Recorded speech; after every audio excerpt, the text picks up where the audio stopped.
मैया, ओ मैया, आज खाने में क्या है?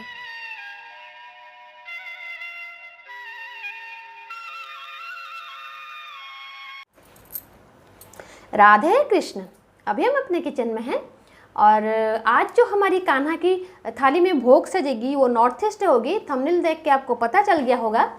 आगे बढ़े मैं एक बात क्लियर कर देना चाहती हूँ कि हमारा जो देश होता है ना, वो हर जगह पे खाना अलग होता है, लोगों की पसंद अलग होती है। और ऐसा नहीं है कि जहाँ पर हम रहते हैं हमारा खाना ही बेहतर है और दूसरे प्रांत का खाना जो है वो ख़राब है। उनके हो सकता है कि हम डेली के बेसिस पे वो खाना नहीं खा पाएँ। एक साउथ इंडियन इंसान पंजाबी खाना डेली नहीं खा सकता और एक पंजाबी जो है वो महाराष्ट्रियन या फिर साउथ इंडियन खाना डेली नहीं खा सकता। हर किसी की खाने की चॉइस अलग होती है और जो चीज़ उन्हें पसंद होती है वही उनके लिए बेहतर होता है। ऐसा नहीं होता कि हमारा खाना बेहतर है, उनका खाना मतलब ख़राब है। हर किसी के लिए अपना खाना बेहतर होता है और खाना नाम से ही वो बेहतर ही होता है। तो जो भोग हम लेकर आए हैं आज, वो उनके हिसाब से ही वो बेहतर खाना है। और इसलिए और भगवान जो होते हैं उनके नज़र में कोई वाच विचार नहीं होता कि ये खाना ख़राब है, ये खाना अच्छा है। और यहाँ पर मैं एक आपको बात बता दूँ, क्योंकि मैं बंगाली हूँ और बंगाल में एक जगह है जिसको चाइना टाउन कहते हैं। वहाँ पर बहुत सारे चाइनीज़ लोग हैं और वहाँ पर वो महाकाली की पूजा करते हैं और प्रसाद में वो नूडल्स देते हैं। क्या आपने कभी सोचा है कि आप महाकाली को नूडल्स देंगे प्रसाद के हिसाब से? वो भक्ति है। आप भक्ति के हिसाब से जो भी चीज़ देंगे वो पसंद है, इसलिए महाकाली को वहाँ पर नूडल्स अर्पण किया जाता है। तो इसीलिए आज जो दो रेसिपी मैं लेके आई हूँ, वो एक आसाम का ट्रेडिशनल पीठा रेसिपी है जिसको बोलते हैं आंगुली पीठा, और मोमो, सात्विक मोमो, ये वेज है। और हमारे चैनल पे बहुत सारे जैनी लोग हैं जो सब्सक्राइब किए हुए हैं, तो उनके लिए भी कुछ होना चाहिए। तो ये सात्विक मतलब मोमो हम लेके आए हैं। और मोमो जो है वो नॉर्थ ईस्ट की पहचान है। बेशक वो चाइना और जापान में भी बनता हो, लेकिन हमारे यहाँ पर तो मोमो का मतलब नॉर्थ ईस्ट ही है। तो अंगुली पीठा हम बनाएंगे और मोमो बनाएंगे। लेकिन चलिए पहले मोमो बना लेते हैं और बाद में हम अंगुली पीठा बनाएंगे। और आई होप आपको कुछ अटपटा ना लगे कि कान्हा की थाली में मोमो कैसे जाएगा। जैसा कि मैंने कहा, भगवान को कोई फ़र्क नहीं पड़ता कि आप उनको क्या दे रहे हैं, बशर्ते वो तामसिक खाना ना हो, वो भगवान को चलेगा। जो भी आप अपनी श्रद्धा से अर्पण करेंगे, क्योंकि ये मेरा जो थाली है वो पूरे भारत से भोग उसमें आएगा। थोड़ा अलग करने की इस बार हम कोशिश कर रहे हैं। आप अगर बिस्किट दे सकते हैं, चिप्स दे सकते हैं, केक दे सकते हैं श्री कृष्ण जी को, मोमो क्यों नहीं दे सकते? तो चलिए पहले हम बनाते हैं सात्विक मोमो। और हम सबसे पहले आटा लगाते हैं और मैदा जो होता है वो जाता है मोमो बनाने के लिए। अभी मैंने मैंने यहाँ पर 1 कप मैदा लिया है और उसमें थोड़ा सा मैंने नमक डाल दिया। और अभी हमें क्या करना है, उसको गूंद लेते हैं। देखिए, मोमो बनाना कम ज़्यादा हर किसी को आता है, क्योंकि आजकल मोमो बड़ा ट्रेंड में है और लोगों को बहुत पसंद भी आता है, चाहे वो वेज हो या फिर नॉन वेज हो। लेकिन हम तो कान्हा के लिए बना रहे हैं, वो सात्विक भी होगा। हम उसको भी नहीं बना सकते, क्योंकि भगवान जी को लहसुन और प्याज का मतलब चढ़ाया नहीं जाता वो चीज़ें। और हर चीज़ का सात्विक भी होता है, राजसिक भी होता है। थोड़ा मसाला आप काट देंगे तो अच्छा हो जाएगा। जैसा मैंने पनीर 65 बनाया था, वो भोग भी आप दे सकते हैं, इसको भी दे सकते हैं। जैसा मैंने कहा कि ये मेरी कान्हा की थाली है जो पूरे हिंदुस्तान से भोग आएगी। तो नॉर्थ ईस्ट जो उनका पसंदीदा चीज़ है, इसलिए मैं नॉर्थ ईस्ट इसको लेके आई हूँ। तो अभी हम क्या करते हैं, इसको अच्छी तरीके से गूंद लेते हैं। अभी देखिए मैंने अच्छी तरीके से इसको गूंद लिया है। अभी हम क्या करते हैं, थोड़ा सा तेल उसके ऊपर लगा लेते हैं और उसको ढक के रख देते हैं, क्योंकि हमें उसकी स्टफिंग बनानी है। और स्टफिंग बनाने के लिए जितना टाइम लगेगा उतनी देर तक वो रेस्ट करता रहे, बस इसी के लिए हम उसको ढक देते हैं और उसको रेस्ट करने के लिए रख देते हैं। तो अभी चलिए हम स्टफिंग बनाना शुरू करते हैं। देखिए कढ़ाई मैंने चढ़ा दी है और वहाँ पर 2 टेबलस्पून हमने रिफाइंड ऑयल डाला है। घी मत डालिएगा, मोमो में बिल्कुल भी घी डालने की मतलब गुस्ताखी मत कीजिएगा, वन बहुत ख़राब लगता है। और अभी हमने क्या किया है, 2 चम्मच रिफाइंड ऑयल दे दिया है और उसमें हम ग्रेटेड जिंजर डाल देते हैं और थोड़ी सी हरी मिर्च, ज़्यादा नहीं डालते, क्योंकि हमारे घर में इतना ज़्यादा कोई तीखा नहीं खाता। अगर आप तो घर में खाते हैं, मैं इसलिए बोल रही हूँ क्योंकि भोग लगने के बाद अल्टीमेटली हमें ही खाना होता है। तो भगवान तो खाते ही हैं, लेकिन उसके साथ हमें भी खाना होता है। तो अभी हमें क्या करना है, जो कैबेज हमने लिया था, मैंने आपको दिखाया ना कि हमने लिया क्या क्या है। हमने यहाँ पे कैबेज लिया था और कैरेट लिया था, रेड कैप्सिकम और ग्रीन कैप्सिकम, और ये बॉइल्ड कॉर्न लिया था हमने। तो अभी हम कैबेज को डाल देते हैं, और ये है कैरेट, गाजर, और ये है बॉइल्ड कॉर्न, और ये है रेड बेल पेपर, और ये है ग्रीन कैप्सिकम। अभी इतना हमने लिया था, और नॉर्मली यही सारे वेजिटेबल्स हो जाते हैं, मोमो में होते हैं। तो अभी हमें क्या करना है, उसको थोड़ा पकाना है। कॉर्न ऑलरेडी पक चुका है। आपके पास जो जो वेजिटेबल्स अवेलेबल होते हैं आप उसी को लीजिए। आप ये इसमें फूल गोभी भी डाल सकते हैं ग्रेट करके, या फिर कोई और वेजिटेबल, लेकिन मशरूम मत दीजिएगा, क्योंकि मशरूम जो होता है वो तामसिक होता है, और मशरूम कान्हा जी को भोग नहीं लगता, नहीं लगना चाहिए। अगर कोई लगाते हैं तो बहुत गलत करते हैं, क्योंकि मशरूम जो होता है वो तामसिक खाने में आता है। कम से कम विष्णु भगवान के पास तो बिल्कुल भी नहीं लगता। अभी हमें क्या करना है, ज़्यादा मसाला तो हमें इसमें डालेंगे नहीं। हम क्या करते हैं, अभी थोड़ा सा क्रस्ट पेपर डाल देते हैं। और पेपर का फ्लेवर जो होता है चाइनीज़ और इटालियन फूड में ये बहुत अच्छा जाता है, जो पेपर का होता है फ्लेवर। आप उसमें चाहें तो वाइट पेपर डाल सकते हैं या फिर ब्लैक पेपर डाल सकते हैं, आपकी मर्जी। फिर क्या करते हैं, इसमें थोड़ा सा नमक डाल देते हैं, स्वाद अनुसार नमक डाल देते हैं। ये भी आपके ऊपर है कितना आप नमकीन खाना चाहते हैं। और अभी हमें क्या करना है, इसको बहुत ज़्यादा नहीं पकाना है, थोड़ा इसमें क्रंच रहे, क्योंकि जब हम इसको स्टीम करेंगे मोमो को, तो उस स्टीम में भी ये पक जाएगा। ऐसा नहीं है कि हम इसको यहाँ पे कच्चा पका रखेंगे तो वो वहाँ पर रह जाएगा, ऐसा नहीं है, स्टीम में भी अच्छी तरीके से पक जाएगा। अभी हम देखते हैं, इसमें थोड़ा पनीर हम हाथ में ऐसे क्रस्ट करके डाल देते हैं। आप चाहें तो पनीर डाल सकते हैं, और चाहें तो उसको स्किप कर सकते हैं, कोई प्रॉब्लम नहीं है। क्योंकि जो वेज बनाते हैं मोमो, वो पनीर डालते हैं एक अच्छा स्वाद आने के लिए, इसलिए मैं डाल रही हूँ। आप चाहें तो उसको स्किप कर सकते हैं।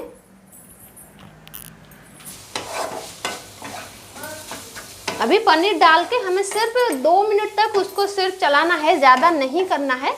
2 मिनट तक हमें इसको सिर्फ उसके साथ भूनना है। ज़्यादा मसाले हमने इसमें कुछ डाले नहीं हैं, सिर्फ पेपरकॉर्न डाले हैं और जिंजर डाले हैं, थोड़ी सी ग्रीन चिली डाला है, और इसी से ही ऑथेंटिक स्वाद आ जाएगा। कोई मतलब ये नहीं है, क्योंकि कैप्सिकम का स्मेल जो होता है और पेपरकॉर्न का स्मेल जो होता है वो मोमो से आती है। मोमो का जो फ्लेवर होता है वो वही होता है। और अभी हम क्या करते हैं, गैस को ऑफ कर देते हैं, और मैं चलती हूँ जो मोमो की जो पूड़ियाँ होती हैं उसको बनाना शुरू करती हूँ। और कोई पूड़ियाँ बनाना कोई दिखाने की ज़रूरत नहीं है, मैं पूड़ियाँ बना लूँ फिर आपको दिखाऊँगी। देखिए पूड़ियाँ हमने बना ली है, और जितना मैंने मैदा लिया था उनमें से 6 पूड़ियाँ बनी हैं। तो 6 मोमो हमारे बनेंगे। और मोमो को स्टीम करने के लिए मोमो वाला स्टीमर तो हमारे पास है नहीं, तो हमें जो इडली जिसमें हम बनाते हैं उसी में हम मोमो बनाएंगे। हमने बनाए तो जो फिलिंग उसको इसके अंदर डाल देते हैं। अच्छा,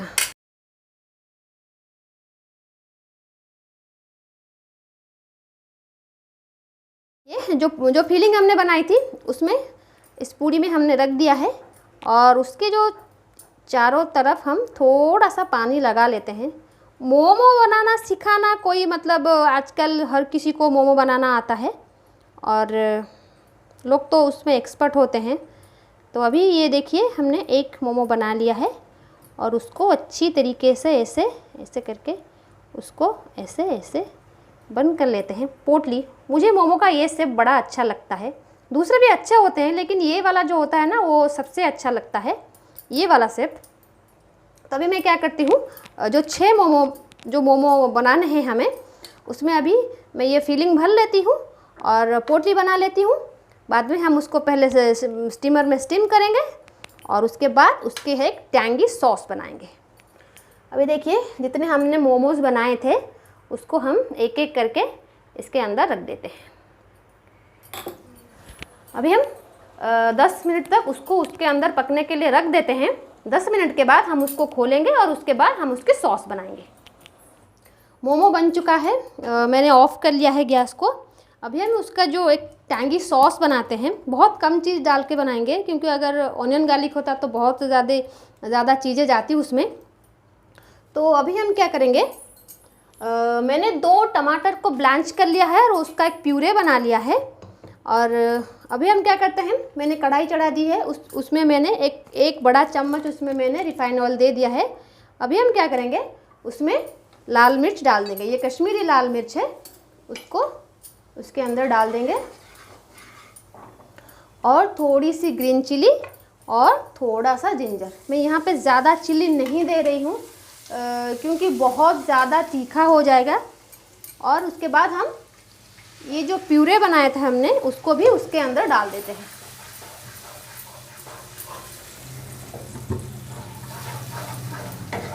आप चाहें तो इसमें चिली फ्लेक्स डाल सकते हैं, अच्छा रहेगा वो, लेकिन मैं यहाँ पे नहीं डाल रही हूँ क्योंकि जिंजर भी थोड़ा तीखा होता है और ग्रीन चिली भी तीखा होता है।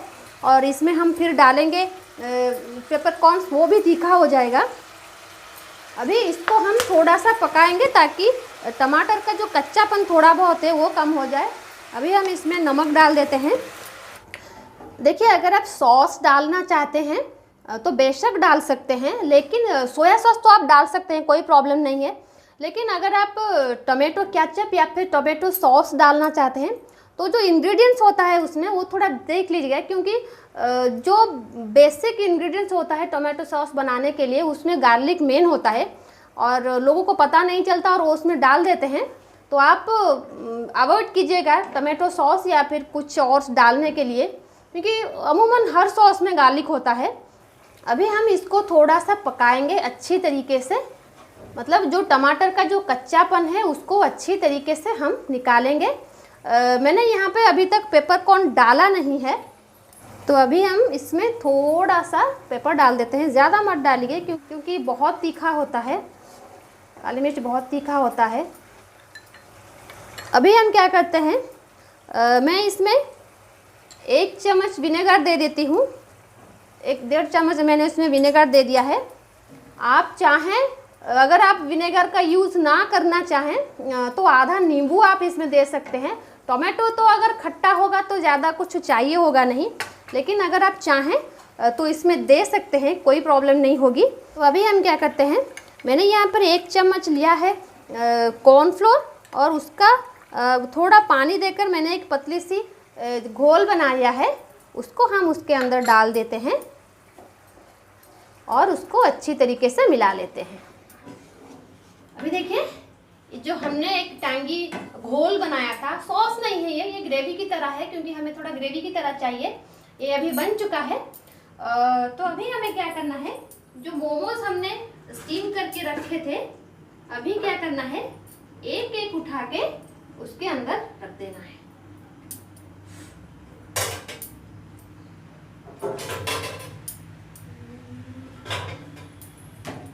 अभी उसको इसके अंदर रख के 2 मिनट तक हमें इसको पकाना है। जो हमने मोमो बनाया है उसको इस सॉस के अंदर 2 मिनट तक रख के इसको थोड़ा पकाना है।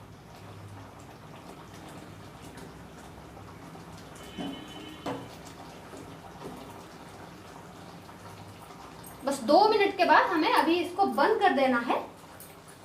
अभी ये जो हमारा मोमो विथ ग्रेवी है वो बन के तैयार है। तो चलिए अभी बनाना शुरू करते हैं अंगुली पीठा, जो कि असम की एक ट्रेडिशनल पीठा रेसिपी है। देखिए, अभी अंगुली पीठा बनाने के लिए मैंने यहाँ पर आधा लीटर से थोड़ा ज़्यादा दूध उबलने के लिए रख दिया है और वो अच्छी तरीके से उबल रहा है। और यहाँ पर मैंने आधा कप पानी दूसरे पैन में चढ़ाया हुआ है। ये बहुत सिंपल पीठा होता है, ट्रेडिशनल असमीज पीठा है, लेकिन बहुत सिंपल पीठा है। यहाँ पर जो दूध हमने चढ़ाया हुआ है उसमें मैंने 2 इलायची डाल दी है। और अभी मैं क्या करती हूँ, आधा कप मैं इसमें शक्कर डाल देती हूँ। ज़्यादा नहीं लगेगा क्योंकि हमें इसमें कॉन्डेंस मिल्क भी डालना है और कंडेंस मिल्क तो जो होता है वो थोड़ा मीठा होता है, इसलिए हमने आधा कप शक्कर हमने इसमें डाल दिया है और अच्छी तरीके से अब इसको उबलने के लिए रख देते हैं। और यहाँ पर जो पानी मैंने दूसरे पैन में चढ़ाया हुआ है उसमें मैं आधा चम्मच से थोड़ा कम मैं इसमें नमक डाल देती हूँ, या फिर स्वाद अनुसार जितना आप खाना पसंद करें उतना डाल दीजिए। और 1 बड़ा चम्मच मैं इसमें घी डाल देती हूँ। और उसमें क्या जाएगा, मैंने यहाँ पर आधा कप से थोड़ा ज़्यादा गोविंदभोग चावल को 2 घंटे तक भिगो के उसको सुखा के उसका एक पाउडर बना लिया है, और उसको भी हम इस पानी के अंदर डाल देंगे और उसको अच्छी तरीके से हम मिलाएंगे। असम में भी बहुत गोविंदभोग चावल का इस्तेमाल होता है, ऐसा नहीं है कि सिर्फ उड़ीसा और बंगाल में होता है, असम में भी बहुत यूज़ होता है। और ये जो पीठा है ट्रेडिशनल असमीज़ पीठा है, और बंगाल में भी इसी टाइप का पीठा बनता है, वो तो मैं आपको दिखाऊंगी। और वो मतलब उसको माँ लक्ष्मी जी को अर्पण किया जाता है, वो एक पीठा होता है। और उड़ीसा में भी इसी टाइप का पीठा बनता है। इसको अच्छी तरीके से मिला लेना है, ये बहुत ज़्यादा पानी नहीं डालना है। अभी हमें इसको थोड़ा सा इसको ऐसा करके मिला लेते हैं, क्योंकि अभी हमें इसको गूंदना भी है थोड़ा सा, बस मतलब स्टीम देने के लिए उसको निकाल लेते हैं। जैसा मैंने कहा था ना, बिहार में, असम में, उड़ीसा में और बंगाल में और छत्तीसगढ़ में भी बहुत पीठा खाया जाता है, और झारखंड में भी पीठा जो होता है ना बहुत अलग अलग तरीके के होते हैं, अलग अलग टाइप के होते हैं, लेकिन बहुत खाया जाता है। अभी मैं क्या कहता हूँ, ये हो गया है। अभी मैं इसको गैस को ऑफ कर देती हूँ और इसको एक थाली में निकाल लेती हूँ। अभी ये जो दूध हमने चढ़ाया हुआ है इसको थोड़ा और रिड्यूस करते हैं, ये आधा हो जाएगा, फिर हम जो बनाएंगे अंगुली उसको डालेंगे इसके अंदर। अभी देखिए ये थोड़ा ठंडा हो गया है, हम उसको अच्छी तरीके से गूंद लेते हैं। बहुत ज़्यादा उसको पतला नहीं करना है, थोड़ा सख्त रखना है, क्योंकि अगर पतला हम बनाएंगे तो वो खुल जाने का डर होता है। और ये बहुत जल्दी बन जाने वाला पीठा होता है।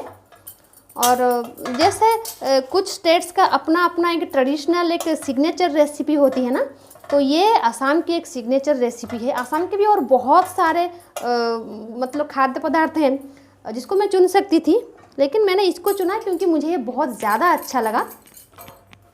अभी हमें क्या करते हैं अभी उसको अंगुली क्यों कहते हैं, उसको अंगुली इसलिए बोलते हैं क्योंकि उसका जो शेप होता है वो इसी तरीके का होता है। ये फिंगर शेप का, जैसे फिंगर होता है ना उसी शेप का होता है, इसीलिए उसको बोलते हैं अंगुली पीठा। बस यही है नाम के पीछे की कहानी कि ये उंगली की तरह दिखता है, और तरीका यही है, लेकिन दूसरे शेप का होता है पीठा जो उड़ीसा और बंगाल में बनता है। एक बंगाल में जो होता है ना पौष पार्वन जो होता है वो आपका जनवरी में आता है, पौष महीने में, तब बहुत पीठे बनते हैं। जब जनवरी आएगा ना तो हम ट्रेडिशनल बंगाली पीठा बनाएंगे, और मैं दिखाऊंगी आपको कि बंगाल में कितने वैरायटीज़ के पीठा बनते हैं, क्योंकि अभी तक हमने जितने सारे पीठा बनाए हैं वो बेसिकली उड़ीसा के ही हैं। क्योंकि जैसा मैंने कहा उड़ीसा में तो पीठा बहुत बनता है, लेकिन दूसरे स्टेट्स में भी बनता है। और मैं आपको दिखाऊंगी ट्रेडिशनल बंगाली पीठा, वो भी बहुत ही टेस्टी होता है और बहुत सुंदर होता है। और अगर आप देखेंगे तो आप भी उसको बनाने के लिए इच्छा करेंगे। जितना पतला होगा उतना जल्दी हो जाएगा। ओके, देखिए सारे अंगुली पीठा जो है हमने बना लिया है, और एक एक करके उसको अभी इस दूध के अंदर उसको डाल देना है।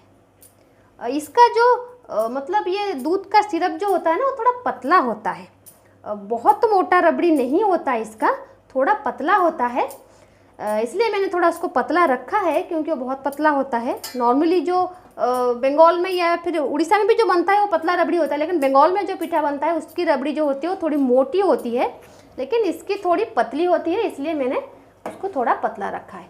अभी क्या करते हैं, उसको डाल देते हैं और 5 मिनट तक उसको छोड़ देते हैं, ताकि वो जो भी थोड़ा कच्चापन रह गया है वो उसमें अच्छे तरीके से पक जाए, और जो चीनी हमने उसमें डालता था उसका मिठास जो होता है वो उसको ऑब्जर्व कर ले। तो फिर 5 मिनट तक हम उसको पकने देते हैं, और 5 मिनट में आसानी से पक जाएगा। और उसके बाद हम उसको कंडेंस मिल्क डालेंगे और उसको निकाल लेंगे। आप चाहें तो इसमें साफ़रन डाल सकते हैं, लेकिन मैंने उसको इलायची डाल रखी है, इसलिए मैं साफ़रन इसमें नहीं डाल रही हूँ। अभी देखिए 10 मिनट के बाद मैं आपको दिखा रही हूँ, और ये जो हमारी अंगुली पीठा है वो बहुत अच्छी तरीके से पक चुकी है और दूध भी थोड़ा रिड्यूस हो गया है। अभी हमें क्या करना है, मैं इसमें कंडेंस मिल्क डाल देती हूँ। जो कंडेंस मिल्क मैंने कहा था कि मैं डालूँगी, और कंडेंस मिल्क डाल के हमें ज़्यादा पकाना नहीं है, क्योंकि मैं स्टील के भगोने में पका रही हूँ, ये लग जाएगा नीचे। बस कंडेंस मिल्क डालिए और थोड़ा सा उसको चला के अभी गैस को हमें ऑफ़ कर देना है। और जब मैं चला रही थी 1-2 अंगुली टूट भी गई, कोई बात नहीं। अभी हम इसको, और जो मोमो हमने बनाया था सात्विक मोमो, उसको हम एक साथ दिखाएंगे। ये देखिए जो हमने बनाया है सात्विक मोमो और अंगुली पीठा, जो कि हमारा नॉर्थ ईस्ट का प्रसाद हमने चुना है, वो बन के तैयार है। एक ये प्रसाद की रेसिपी है, और ये जैसा मैंने कहा था एक सिग्नेचर रेसिपी होगी। तो नॉर्थ ईस्ट की जो सिग्नेचर रेसिपी वो मोमो है, और तो हमने उसको थोड़ा अलग टाइप का बनाया है और ग्रेवी के साथ। आई होप ये आपको अच्छा लगा होगा। अगर अच्छा लगा है तो प्लीज़ हमारे चैनल को लाइक और सब्सक्राइब कीजिए और बेल आइकन को दबाइए, ताकि हमारे आने वाले वीडियो का नोटिफिकेशन आपको मिल सके। तो घर में रहिए, स्वस्थ रहिए। हमारा ये वीडियो देखने के लिए आपका बहुत बहुत धन्यवाद। रहते हैं। जय जगन्नाथ, राधे कृष्ण।